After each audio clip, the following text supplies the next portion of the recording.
तो welcome back guys. आज हम क्लास 10th फिजिक्स के चैप्टर 11 का पार्ट 3 पढ़ेंगे। तो पार्ट 3 अपने लिए बहुत ज़्यादा इंपॉर्टेंट है क्योंकि इसमें हमें पढ़ना है ओम्स लॉ के बारे में। ओम्स लॉ से क्वेश्चन हर साल हर पेपर में आता है। ओम्स लॉ भाई इंपॉर्टेंट है, ठीक है, इससे क्वेश्चन आते ही आते हैं। तो ओम्स लॉ को हम इस वीडियो में अच्छे से समझेंगे कि इसका मतलब क्या है, ठीक है, इसकी डेफिनेशन क्या है, इसको कैसे अप्लाई करते हैं, ये सारी चीजें हम देखेंगे। तो चलो शुरू करते हैं ओम्स लॉ के बारे में। अब क्वेश्चन आता है कि इज देयर अ रिलेशनशिप, क्या एक रिलेशनशिप है between potential difference across a conductor and the current through it. किसी भी कंडक्टर में जो करंट और पोटेंशियल डिफरेंस है उसका कोई रिलेशन है क्या? रिलेशन मतलब कि अगर मैं पोटेंशियल डिफरेंस बढ़ाता हूं तो क्या करंट बढ़ता है, या बढ़ाता हूं तो घटता है, ऐसा कोई रिलेशन है क्या? तो उसी को हमें देखना है इस एक्टिविटी की मदद से। तो एक्टिविटी 11.11 है। इसमें हमने क्या किया, सर्किट को इस तरीके से, जैसे 11.2 में इस तरीके से बढ़िया से लगा दिया हमने सर्किट, ठीक है।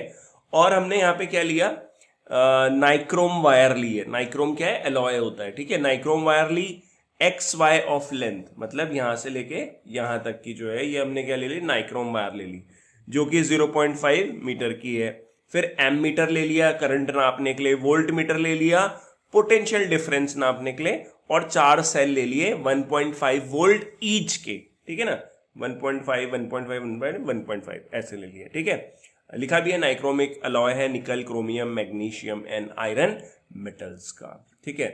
तो first use only one cell. पहले हमें क्या करना है, 4 सेल है हमारे पास, हम सर्किट से पहले एक ही सेल को जोड़ेंगे as a source in the circuit. समझ में आ रहा है ना? पहले हम क्या करेंगे, 4 सेल है हमारे पास, 1 2 3 4।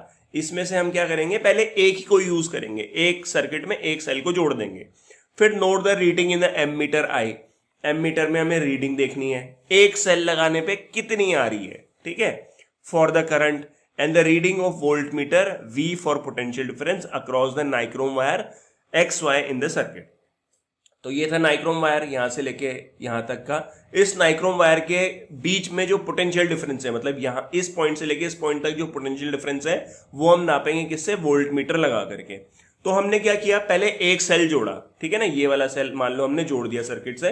तो हमने करंट की रीडिंग ली और पोटेंशियल डिफरेंस की रीडिंग ली। देन हमने क्या किया, 2 सेल को कनेक्ट कर दिया, फिर इन 2 सेल को कनेक्ट कर दिया सर्किट से, ठीक है ना। देन हमने रिस्पेक्टिवली रीडिंग ली एमीटर और वोल्ट मीटर की for the value of current through the nichrome wire और potential difference across the nichrome wire. तो बात समझ में आ रही है ना आपको? एक सेल जोड़ा पहले, उसमें हमने एमीटर की रीडिंग ली, पोटेंशियल डिफरेंस की रीडिंग ली, वोल्ट मीटर की रीडिंग ली। फिर 2 सेल जोड़ दिया, 2 सेल में फिर एमीटर की रीडिंग ली और वोल्ट मीटर की रीडिंग ली। ऐसे करते करते 3 सेल जोड़े, 3 सेल में एमीटर की रीडिंग, पोटेंशियल डिफरेंस की रीडिंग। फिर 4 सेल जोड़े, 4 सेल में भी करंट की रीडिंग, मतलब एमीटर की रीडिंग और पोटेंशियल डिफरेंस की रीडिंग हमने ली, एक एक करके ऐसे, ठीक है। तो repeat the above step using 3 cells and then 4 cell in the circuit separately, हमने ये कर दिया। फिर calculate the ratio of V to I, ये इंपॉर्टेंट है। ये हमें एमीटर में करंट दे रहा है, वोल्ट मीटर हमें पोटेंशियल डिफरेंस दे रहा है हर केस में। तो हर केस में हमें ना इसका रेशियो निकालना है। मतलब मान लो, मतलब एग्जांपल अभी हम देखते हैं, V to I for each pair of potential difference V and current I। देखो इस टेबल से समझो, number of cells used in the circuit. पहले मैंने क्या किया, एक सेल यूज किया, तो मुझे जो रीडिंग मिली, मैंने जस्ट एक यहाँ पे एग्जांपल लिया है, रीडिंग ली वो 0.5 वोल्ट मिली, ठीक है, नाइक्रोम वायर पे। और करंट, सॉरी गलत बोल रहा हूं मैं, करंट मिला मुझे 0.5 एम्पेयर, ठीक है, हाँ 0.5 एम्पेयर, और पोटेंशियल डिफरेंस मुझे 1.5 मिला। तो V और I का रेशियो क्या बनेगा, 1.5 अपॉन I है ना 0.5, ठीक है, ये हो गया। तो ये कितना हो जाएगा, 5 3 15, 3 इसका आ गया रेशियो, ठीक है। फिर 2 सेल लिए तो इसकी 1 आ गई रीडिंग, पोटेंशियल डिफरेंस की 3 आ गई। फिर 3 लिए 1.5 4.5, फिर 4 सेल ले लिए तो 2 और 6 आ गई। तो आप क्या देख रहे हो, जब भी मैं इनका रेशियो निकाल रहा हूं, V और I का रेशियो निकाल रहा हूं, तो कांस्टेंट आ रहा है। रेशियो क्या आ रहा है, कांस्टेंट, 3 ही आ रहा है रेशियो बार बार। तो ये मुझे कुछ ओम्स लॉ के बारे में बताता है, मतलब यहीं से ओम्स लॉ निकला है। तो मैंने क्या समझा, मैंने समझा कि भाई अगर मैं पोटेंशियल डिफरेंस को इंक्रीज कर रहा हूं, पोटेंशियल डिफरेंस मतलब मैं क्या कर रहा हूं यहाँ पे, ये भाई अपना जो सेल है उसका नंबर बढ़ा रहा हूं, तो पोटेंशियल डिफरेंस इंक्रीज कर रहा हूं मैं यहाँ पे, तो क्या होगा, करंट भी जो है वो उसी तरीके से क्या हो रहा है, इंक्रीज हो रहा है। मतलब ऐसे बोल सकते हो आप कि potential difference is directly proportional to the current. Potential difference बढ़ा रहा हूं, करंट भी बढ़ रहा है उसी उसी पर्टिकुलर अमाउंट से, तभी तो उसका रेशियो क्या हो रहा है, सेम रह रहा ना। ये देखो सेम रेशियो आ रहा, सेम रेशियो तभी आता है जब जो ऊपर और नीचे की वैल्यू है वो सेम रेट से बढ़ती है, और सेम रेट से तभी बढ़ेगी जब वो डायरेक्टली प्रोपोर्शनल होगी, मतलब v is directly proportional to i। ठीक है, तो in this activity you will find that approximately same value of vi is obtain in each case, है ना, सेम वैल्यू मिल रही थी, 333 मिल रही थी। Thus, VI graph is a straight line that passes through the origin of the graph as shown in figure 11.3। तो इसका अगर मैं ग्राफ भी बनाता हूं तो मुझे स्ट्रेट लाइन ही मिलेगा ना, क्योंकि V is directly proportional to I। तो V जब भी डायरेक्टली प्रोपोर्शनल है I के और मैं इसके बीच में ग्राफ बनाऊंगा तो कैसा मिलेगा, मुझे स्ट्रेट लाइन मिलेगा, और स्ट्रेट लाइन मुझे रिप्रेजेंट यही करता है, ठीक है, डायरेक्टली प्रोपोर्शनल का। Thus, VI is constant ratio। तो VI क्या है, कांस्टेंट रेशियो हो जाएगा, कि वो जो कि 3 आ रहा था बार बार। तो इन 1827 बहुत पहले एक जर्मन फिजिसिस्ट थे जॉर्ज सिमोन ओम, ठीक है, found out the relation between the current I flowing in a metallic wire and a potential difference across its terminal. तो जर्मन फिजिसिस्ट थे ये जो जॉर्ज सिमोन ओम, इन्होंने सबसे पहले ये रिलेशनशिप फाइंड आउट किया था कि जो मेटेलिक वायर है उसमें जो करंट जा रहा है और जो पोटेंशियल डिफरेंस है उसके बीच में क्या है, रिलेशन है। रिलेशन क्या है, डायरेक्टली प्रोपोर्शनल का, ठीक है, ये वाला रिलेशन।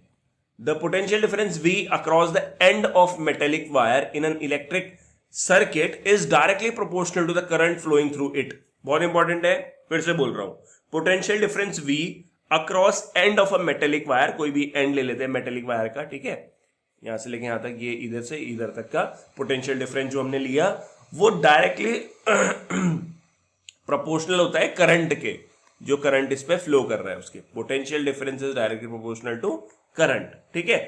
कंडीशन क्या होनी चाहिए, provided its temperature remain the same.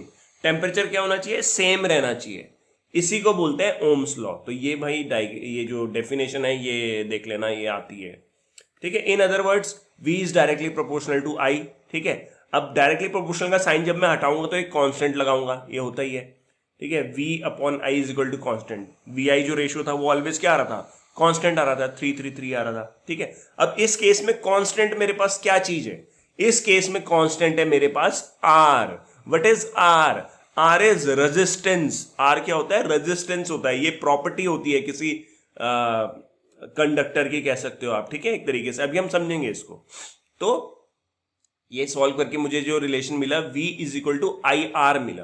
क्या मिला, V is equal to IR, ऐसा है ना, V upon I is equal to constant क्या था, R था, ठीक है। तो ये इधर चले जाएगा, V is equal to IR हो गया। तो ये मुझे मिल गया ओम्स लॉ से एक रिलेशन, किस किस के बीच में, पोटेंशियल डिफरेंस, करंट और रेजिस्टेंस के बीच में। अब इन इक्वेशन 11.4 R क्या है, is constant for the given metallic wire at a given temperature and it is called its resistance. Resistance जो होता है उसको R से रिप्रेजेंट करते हैं, और रेजिस्टेंस क्या है, कांस्टेंट है। बट रेजिस्टेंस कांस्टेंट कब होगा, जब हम एक पर्टिकुलर मेटेलिक वायर लेंगे। मान लो मैंने सर्किट में कॉपर की वायर ली, देन कॉपर की वायर को मैंने चेंज करके कोई और मटेरियल की वायर ले ली, तो रेजिस्टेंस जो है वो चेंज हो जाएगा। तो रेजिस्टेंस किस पे डिपेंड कर रहा है, वायर की उस पे नेचर पे, मतलब कौन सा वायर आप यूज कर रहे हो, और टेम्परेचर पे भी डिपेंड करता है, ठीक है ना। तो टेम्परेचर कांस्टेंट रहना चाहिए और मेटेलिक वायर वही रहनी चाहिए, तो रेजिस्टेंस सेम रहेगा, कांस्टेंट रहेगा, ठीक है। तो इस केस में भी ऐसा ही है। It is the property of conductor. अब रेजिस्टेंस क्या होता है, रेजिस्टेंस होता है property of a conductor to resist the flow of charge through it. हमें पता है भाई ये कंडक्टर है, इस कंडक्टर में चार्ज जो है, मतलब जैसे इलेक्ट्रॉन है मान लो, ये फ्लो कर रहे हैं, ठीक है ना, इधर को फ्लो कर रहे हैं, इलेक्ट्रॉन फ्लो कर रहे हैं, मतलब करंट का फ्लो हो रहा है। अब इलेक्ट्रॉन अगर फ्लो करने में इलेक्ट्रॉन्स को दिक्कत हो रही है, किसी कंडक्टर में इलेक्ट्रॉन्स को फ्लो करने में अगर दिक्कत हो रही है, तो वही क्या कहलाता है, रेजिस्टेंस। उसी प्रॉपर्टी को बोलते हैं रेजिस्टेंस। जैसे मैं गाड़ी लेके निकला, ठीक है, बाइक लेके निकला, तो खुली सड़क है, खाली सड़क है, तो खाली सड़क है तो मैं आराम से निकलूंगा, तेजी से चलते रहूंगा। बट जैसे ही आगे ट्रैफिक आ गया, ट्रैफिक आ गया मतलब रेजिस्टेंस, तो उसकी वजह से क्या होगा, मैं तेजी से नहीं जा पाऊंगा, धीरे धीरे जाऊंगा। तो वो जो धीरे धीरे जा रहा हूं वो किसकी वजह से जा रहा हूं, उस ट्रैफिक की वजह से। तो वो ट्रैफिक एक तरीके से मेरे लिए क्या हो गया, रेजिस्टेंस हो गया। सेम इसी तरीके से यहां पे जो कंडक्टर है, इस कंडक्टर की जो प्रॉपर्टी होगी कि वो इलेक्ट्रॉन्स को या इस मटेरियल की जो प्रॉपर्टी होगी कि वो इलेक्ट्रॉन्स को आगे जल्दी से बढ़ने नहीं दे रहा है, रुक रुक के बढ़ रहा है इलेक्ट्रॉन, धीरे धीरे बढ़ रहा है उसमें इलेक्ट्रॉन, तो वो रेजिस्टेंस हो जाती है प्रॉपर्टी, उसी को प्रॉपर्टी को रेजिस्टेंस बोलते हैं। और इट्स एसआई यूनिट इज ओम। वो जो साइंटिस्ट थे जॉर्ज सिमोन ओम, उनके नाम पे इसकी एसआई यूनिट को रख दिया। और रिप्रेजेंट करते हैं ग्रीक लेटर से, ओम से, ऐसे करके, ठीक है। According to Ohm's law R is equal to V upon I. तो देखो ये बना था ओम्स लॉ से, ये निकला था मेरे पास। अब R इज इक्वल टू, ये क्या हो जाएगा, ये I जो है नीचे आ जाएगा, V अपॉन आई, ठीक है। तो ये हो गया मेरे पास VI वाला जो रेशो है। और मैंने देखा था VI रेशो जो है वो क्या आ रहा था, कांस्टेंट आ रहा था, ऊपर 333 आ रहा था ना। तो यही जस्ट ओम्स लॉ है, यही हमें रिप्रेजेंट कर रहा है ओम्स लॉ, ये रिलेशन बताता है हमें। अब if the potential difference across the two ends of a conductor is 1 volt, अगर पोटेंशियल डिफरेंस कंडक्टर के एंड्स पे, दोनों एंड्स पे 1 वोल्ट है और करंट कितना है, 1 एम्पेयर है, देन रेजिस्टेंस क्या होगा, तो R is equal to V upon I. ये ओम्स लॉ के अकॉर्डिंग आ गया मेरे पास, ठीक है। तो R is equal to potential difference 1 volt और करंट कितना हो गया, 1 एम्पेयर, ठीक है। तो रेजिस्टेंस कितना आ जाएगा, R is equal to 1 ohm आ जाएगा, ये आ जाएगा मेरे पास, है ना। तो then the resistance of the conductor is 1 ohm, that is 1 ohm is equal to 1 volt, ये 1 वोल्ट अपॉन 1 एम्पियर, ठीक है। Also from the equation 11.1 we get I is equal to V upon R। देखो simple है, आपको एक ध्यान रखना है, कोई भी ध्यान रख लो, R is equal to V upon I ध्यान रख लो। अब आपको मान लो कि न्यूमेरिकल में दिया होगा according to Ohm's law, resistance की वैल्यू दे रखी और पोटेंशियल डिफरेंस की वैल्यू दे रखी, करंट की वैल्यू निकालो, तो भाई सिंपल है, I is equal to V upon R कर दोगे, ये नीचे चले जाएगा, ये ऊपर चले जाएगा। जस्ट ऐसे आप कोई भी वैल्यू को निकाल सकते हो। अब it is obvious from the equation 11.7, ये वाली, that the current through a resistor is inversely proportional to its resistance. ये देखो बड़ा सिंपल है, बड़ा इंपॉर्टेंट है, सिंपल भी है इंपॉर्टेंट भी है। इस इक्वेशन के अकॉर्डिंग क्या है कि जो करंट है, करंट वो क्या है, इनवर्सली प्रोपोर्शनल है रेजिस्टेंस के। इनवर्सली प्रोपोर्शनल मतलब अगर मैं रेजिस्टेंस को बढ़ाता हूं तो करंट जो है वो घटता है, ठीक है। और डायरेक्टली प्रोपोर्शनल है पोटेंशियल डिफरेंस के, पोटेंशियल डिफरेंस बढ़ाता हूं तो करंट बढ़ता है, ठीक है। तो if the resistance is double the current gets half. अगर आप रेजिस्टेंस को डबल कर रहे हो मतलब बढ़ा रहे हो, तो रेजिस्टेंस क्या, तो करंट क्या हो जा रहा है, हाफ हो जा रहा। देखते हैं, समझते हैं बात को कैसे हाफ हो जा रहा। देखो ये क्या है, पहले एक कोई भी ध्यान रख लो, R is equal to V upon I, ठीक है। तो I is equal to V upon R, मतलब I is inversely proportional to R। ये मेरे पास आ गया, I is inversely proportional to R, ठीक है। अब मेरे को पता करना है कि भाई अगर मैं रेजिस्टेंस को डबल करता हूं तो करंट हाफ कैसे होता है, तो ये हो जाएगा I1 R1, ये इधर आ गया ना, ठीक है, is equal to I2 R2, ये हो गया। अब I1 में ले लेता हूं भाई, I ले लेता हूं, R1 में ले लेता हूं, R ले लेता हूं, ठीक है।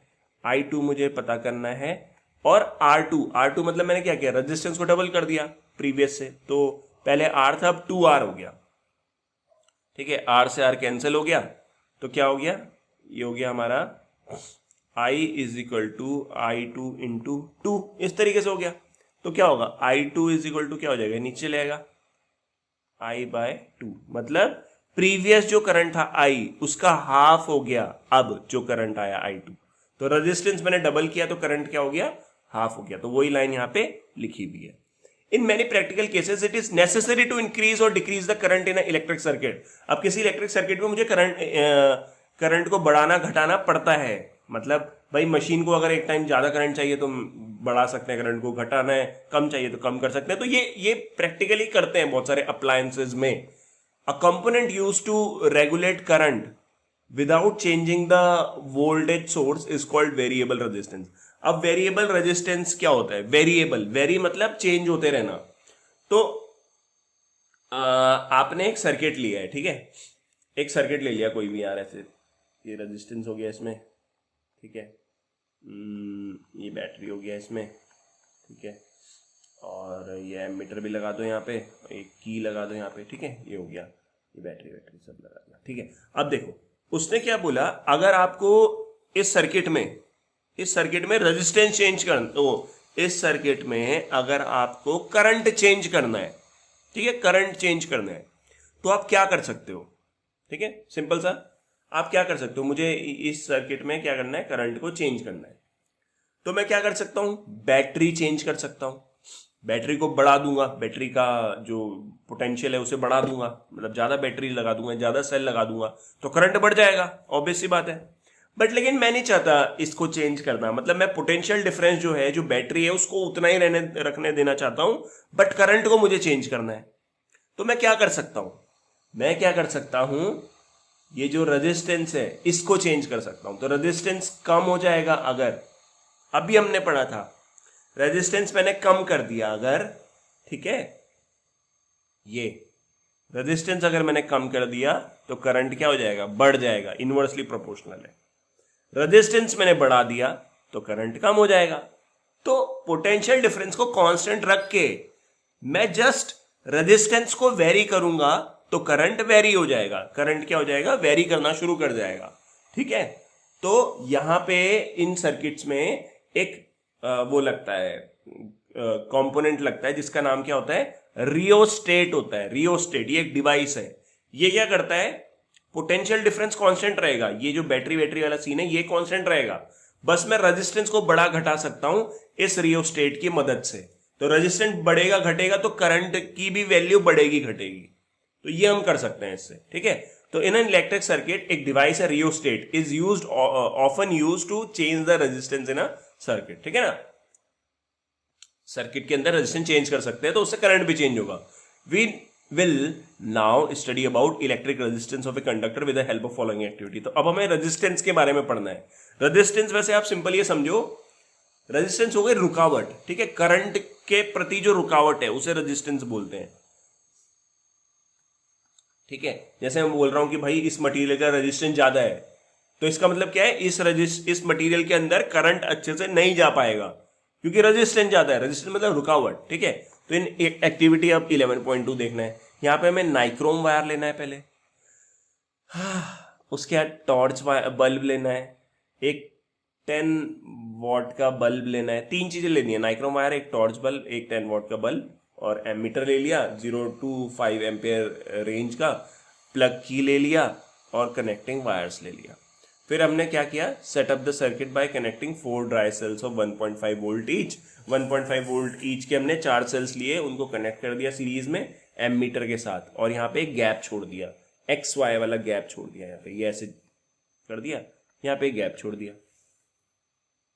ठीक है, ओके, जैसा हमें इस फिगर में दिख रहा है। अब यहाँ पे हमने क्या किया, complete the circuit by connecting the nichrome wire in gap XY। तो पहले मैंने क्या किया, यहाँ पे नाइक्रोम वायर जोड़ा, फिर हमने की को प्लग किया, मतलब प्लग द की मतलब ऑन किया, ठीक है। फिर हमने एमीटर की रीडिंग देखी, यहाँ पे क्या लगाया, नाइक्रोम वायर, फिर हमने एमीटर की रीडिंग देखी, फिर हमने बंद कर दिया, ठीक है। फिर हमने नाइक्रोम वायर की जगह पे टॉर्च ले लिया, ये टॉर्च बल्ब लगा यहाँ पे लगाया, फिर सर्किट ऑन किया और करंट की रीडिंग चेक करी एमीटर में, समझ रहे हो ना। पहले नाइक्रोम वायर लिया, एमीटर की रीडिंग देखी, फिर टॉर्च बल्ब लिया, फिर एमीटर की रीडिंग देखी, ठीक है। Now repeat the above step with, फिर लास्ट ही हमने ये 10 वोल्ट का बल्ब डाला यहाँ पे, फिर हमने एमीटर की रीडिंग देखी। तो are the ammeter reading different from different component? Yes, ammeter की जो रीडिंग है वो डिफरेंट है डिफरेंट कंपोनेंट के लिए। नाइक्रोम के लिए अलग है, टॉर्च बल्ब के लिए अलग है, 10 वोल्ट बल्ब के लिए अलग अलग है, ठीक है, connected in the gap XY। तो what do the above observation indicate? तो मुझे ये क्या इंडिकेट कर रहा है कि अलग अलग क्यों मुझे वो दिख रही है, क्या बोलते हैं, अलग अलग एमीटर की रीडिंग क्यों दिख रही है। अब बात समझो, हमने क्या पढ़ा था अभी, हमने पढ़ा था कि भाई अगर मुझे सर्किट के अंदर करंट को चेंज करना है बिना पोटेंशियल डिफरेंस को चेंज करे, तो मैं किसको चेंज करूंगा? रेजिस्टेंस को, ठीक है ना। ज्यादा रेजिस्टेंस होगा कम करंट हो जाएगा, कम रेजिस्टेंस होगा ज्यादा करंट हो जाएगा। तो ये जो nichrome wire, 10 what bulb, torch bulb है, इनका रेजिस्टेंस अलग अलग है। तो जब इनका रेजिस्टेंस अलग अलग है तो यहां पे जैसे नाइक्रोम वायर लगा दी मैंने यहां पे, ठीक है, तो इसका रेजिस्टेंस कुछ अलग होगा। फिर 10 वॉट बल्ब लगा दिया मैंने यहां पे, उसका रेजिस्टेंस कुछ और होगा, ठीक है। तो जब इनका रेजिस्टेंस अलग अलग है तो एमीटर की रीडिंग भी क्या आएगी? अलग अलग। इनमें से जिसका रेजिस्टेंस सबसे ज्यादा होगा, जैसे 10 वॉट बल्ब का रेजिस्टेंस सबसे ज्यादा होगा, तो क्या होगा? एमीटर की जो रीडिंग है वो क्या आएगी? कम आएगी। समझ में आ रहा है ना? कम आएगी। टॉर्च बल्ब है, टॉर्च बल्ब लगा दिया, उसका रेजिस्टेंस बहुत ज्यादा नहीं है, ठीक है, ठीक है, तो एमीटर की रीडिंग बढ़ जाएगी। समझ गए ना? तो ऐसे ये हमें समझना था यहाँ पे। तो यू में repeat this activity by keeping any material component in the gap. तो मैं गैप में और कुछ भी लगा सकता हूँ और फिर रीडिंग चेक कर सकता हूँ। Observe the ammeter reading in each case और एनालाइज द ऑब्जर्वेशन। ठीक है, अब देखो, in this activity we observe that current is different for different component. तो डिफरेंट कंपोनेंट का के लिए करंट की जो वैल्यू है वो अलग अलग है। क्यों? क्योंकि डिफरेंट कंपोनेंट का जो रेजिस्टेंस है वो अलग अलग है। किसी कंपोनेंट का रेजिस्टेंस ज्यादा है तो एमीटर की रीडिंग कम आ जाएगी। Why do they different? क्यों भाई ये अलग अलग क्यों है? तो certain component offer an easy path. कुछ कंपोनेंट जो है वो इजी पाथ या आसान रास्ता देते हैं, किसके लिए? फ्लो ऑफ इलेक्ट्रिक करंट के लिए। तो अगर किसी कंपोनेंट में इलेक्ट्रिक करंट बहुत आसानी से चल रहा है तो मतलब उस कंपोनेंट का रेजिस्टेंस कम है, ठीक है, while the other resist the flow. और कुछ कंपोनेंट फ्लो को रजिस्ट करते हैं, मतलब इलेक्ट्रिक करंट को ठीक से जाने नहीं देते, तो उनका रेजिस्टेंस ज्यादा होगा। तो we know that motion of electron in electric circuit constitute the electric current. Electric current क्या होता है? Flow of electron in electric circuit, ठीक है। अब electrons however are not completely free to move. अब ऐसा नहीं है इलेक्ट्रॉन आसानी से मूव करते रहेंगे इधर से उधर within a conductor. They are restrain by attraction of atoms, ठीक है। मतलब जो देखो समझो, ये है मेरे पास कंडक्टर, ये एटम है यहाँ पे, ठीक है, ये एटम है, ये एटम है, और ये इलेक्ट्रॉन दे रखे, ये इलेक्ट्रॉन बना दिए। अब ये इलेक्ट्रॉन फ्लो कर रहे हैं, ठीक है। वही गाड़ी वाला, बाइक वाला एग्जांपल कि भाई अगर रोड खाली है तो भाई मस्त करके निकलेगा अपना भगाते हुए, बट अगर ट्रैफिक आ जाएगा मतलब एटम्स आ जाएंगे बहुत सारे अगर, तो उनसे टकराते टकराते निकलेगा, टकराते टकराते निकलेंगे बाइक लेके, तो भाई धीरे धीरे चल पहुंचेंगे, तो वहां पे रेजिस्टेंस क्या हो जाएगा? ज्यादा। तो ये हमारे पास कोई मटेरियल है, मान लो मेटल का कोई मटेरियल है, तो यहाँ पे एटम्स हैं उसमें, ठीक है, यहाँ पे इलेक्ट्रॉन्स हैं। अब इलेक्ट्रॉन्स फ्लो कर रहे हैं तो वो टकराते भी जा रहे हैं एटम से अट्रैक्ट भी हो रहे हैं, तो उनका फ्लो इतना अच्छा नहीं है, ठीक है। तो जब उनका फ्लो यहाँ पे इतना अच्छा नहीं है तो इसका मतलब यहाँ पे क्या हो रहा है? रेजिस्टेंस शो हो रहा है, रेजिस्टेंस, इलेक्ट्रॉन्स को फ्लो करने में दिक्कत हो रही है, क्योंकि वहां पे एटम्स हैं, एटम्स उसको अट्रैक्ट कर रहे हैं, ठीक है, और इलेक्ट्रॉन्स को ठीक से मूव नहीं करने दे रहे, तो वही क्या है? रेजिस्टेंस है। तो they are restrained by attraction of atom among which they move कर रहे हैं, तो दिक्कत होगी उन्हें चलने में। दस motion of electron through a conductor is retarded bye its resistance. तो रेजिस्टेंस क्या करता है? कंडक्टर का जो रेजिस्टेंस है वो क्या करता है? इलेक्ट्रॉन का जो मोशन है उसको रिटार्ड करता है, उसको आगे जल्दी से बढ़ने नहीं देता। अ component of A given size that offer a low resistance is a good conductor. अब कंपोनेंट ऑफ गिवन साइज, ठीक है, जो लो रेजिस्टेंस दिखाता है, ऐसा कंपोनेंट जो लो रेजिस्टेंस दिखाता है वो गुड कंडक्टर होगा। ऑब्वियसली उसमें करंट अच्छे से जाएगा। A conductor having same appreciable resistance is called resistors, और जिसका रेजिस्टेंस ठीक ठाक होगा वो रेजिस्टर कहलाएगा।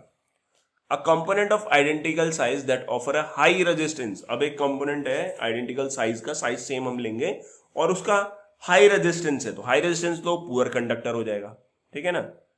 Insulator of same size, insulator जो होता है वो तो उसका हाइयर रेजिस्टेंस होता है, हाइयर रेजिस्टेंस होता है, बहुत ज्यादा रेजिस्टेंस होता है, तो उसी वजह से उसमें करंट फ्लो करता ही नहीं है, इसीलिए वो इंसुलेटर है, ठीक है। तो आई होप आपको वीडियो पसंद आया होगा। Thank you so much for watching. 25 minute का वीडियो बन गया है, थोड़ा बड़ा वीडियो बन गया है। अब इसके बाद हमें पढ़ना है factors on which the resistance of a conductor depends.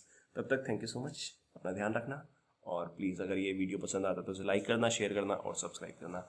Bye bye.